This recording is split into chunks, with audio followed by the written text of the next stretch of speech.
Thabit rahimahullah seorang yang sederhana di kota Kufa di Irak dan tidak terlalu dikenal pada saat itu. Tapi dia termasuk orang yang bertakwa kepada Allah Subhanahu wa taala, orangnya miskin. Dia jalan di salah satu jalan di Kufa, dia lewati satu kebun apel.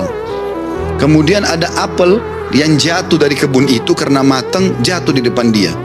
Dia berpikir bahwasanya kebun apel ini, ya apel ini jatuh di jalan, mungkin sudah halal buat saya.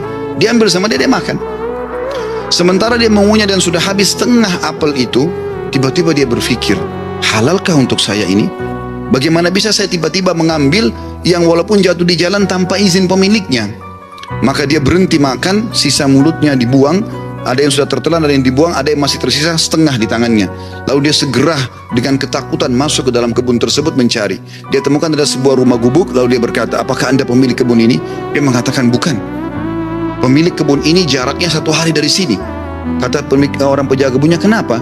Dia bilang, saya tadi mendapatkan apel jatuh di sini, kemudian saya makan setengahnya. Saya pikir karena jatuh di jalan mungkin halal buat saya, tapi tiba-tiba saya ketakutan sekali, takut Allah hisab dengan apel ini. Tolong Anda halalkan.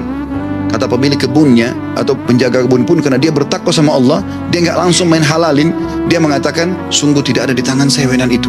Pemilik kebun ada 1 hari dari sini. Kata Thabit rahimahullah, demi Allah saya akan datang ke sana. Jalan sehari semalam jalan kaki hanya untuk mencari kehalalan setengah apel yang sudah dia makan, karena takutnya dihisab hari kiamat. Begitu dia datang ketemu sama pemilik kebun itu, kemudian pemilik kebun itu ditanya sama dia, hai Thabit bertanya, apakah Anda pemilik kebun yang ada di sini dan di situ? Dia mengatakan iya. Dia bilang, saya jauh-jauh datang sehari semalam perjalanan karena kemarin kejadiannya begini. Saya temukan ada apel jatuh satu dari pohon Anda di jalanan, lalu saya memakannya karena saya lapar. Kemudian saya tiba-tiba ketakutan pada saya sudah makan setengah. Setengahnya sudah ada, sebagian saya makan, sebagian sudah saya buang, ini setengahnya tersisa. Walaupun sudah busuk saya tetap bawa. Tolong halalkan.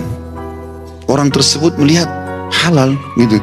Lalu kemudian dia mengatakan, pemilik kebunnya mengatakan, apakah kau jauh-jauh datang untuk itu? Dia bilang iya. Kata pemilik kebunnya, saya akan halalkan sama kamu tapi dengan satu syarat. Kata Thabit, apa syaratnya? Kau harus nikahi anak saya. Kata pemilik kebun itu, kau harus nikahi anak perempuan saya. Tapi kau perlu tahu sebelum kau nikahi, anak saya itu tuli, nggak bisa mendengar, bisu nggak bisa ngomong, buta nggak bisa melihat, dan lumpuh nggak bisa bergerak. Kata Thabit rahimahullah, dalam kisah ini saya pun berpikir pada saat itu, kalau memang untuk menghalalkan setengah apel yang saya makan dan saya lepas hisab hari kiamat dengan cara menikahi wanita yang buta, tuli, ya, bisu, juga lumpuh ini, maka saya akan melakukannya.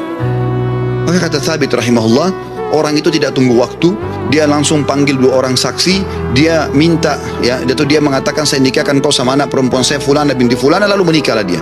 Kata Thabit, lalu saya disuruh masuk ke ruangan untuk bertemu dengan istri saya. Terjadi sesuatu yang unik. Begitu saya masuk ke dalam kamar tersebut, kamar itu sangat indah dan bersih. Lalu saya mengatakan, Assalamualaikum warahmatullahi wabarakatuh. Saya kaget, istri saya menjawab salam. Bukankah tadi dikatakan dia bisu? Kemudian saya mendekati dia, kemudian saya mengulurkan tangan saya, dia mengulurkan tangannya untuk menjamah tangan saya. Bukankah tadi ayahnya mengatakan dia adalah orang yang lumpuh? Kemudian pada saat saya salam, dia menjawab, berarti dia mendengarnya, berarti dia bukan tuli. Lalu saya mengatakan, tadi waktu saya ditawarkan nikah sama ayahmu, dikatakan kau itu buta, kau itu tuli, kau itu bisu, kau itu lumpuh, tapi kau bisa jawab dan dengar salam saya, kau jamah tangan saya. Bagaimana penjelasannya? Kata perempuan tersebut, benar perkataan ayah saya. Mata saya memang buta karena selama ini saya belum pernah melihat sesuatu yang haram. Saya buta dari yang haram. Telinga saya tuli dari sesuatu yang haram, karena sampai detik ini belum pernah telinga saya dengar yang haram. Lisan saya bisu dari sesuatu yang haram, karena tidak pernah saya ucapkan kecuali yang halal atau yang boleh saja. Dan tubuh saya tidak pernah tersentuh kecuali yang halal. Dan ayahku memilihmu sebagai suamiku karena kau telah takut kepada Allah dan meninggalkan yang haram. Apa yang terjadi teman-teman? Kata Thabit, saya pada saat membuka tirai penutup wajah perempuan tersebut, itu orang yang paling cantik, orang yang paling salihah, bahkan menghafal kitabullah. Dan subhanallah, dari keberkahan pernikahan yang meninggalkan yang haram itu, lahir seorang ulama muslimin, Abu Hanifah rahimahullah, salah satu ulama dari 4 madhab yang hampir seluruh Eropa, Turki, bahkan India dan Pakistan menggunakan madhabnya. Lahir dari seorang Thabit, masyarakat biasa yang meninggalkan sepotong apel yang haram.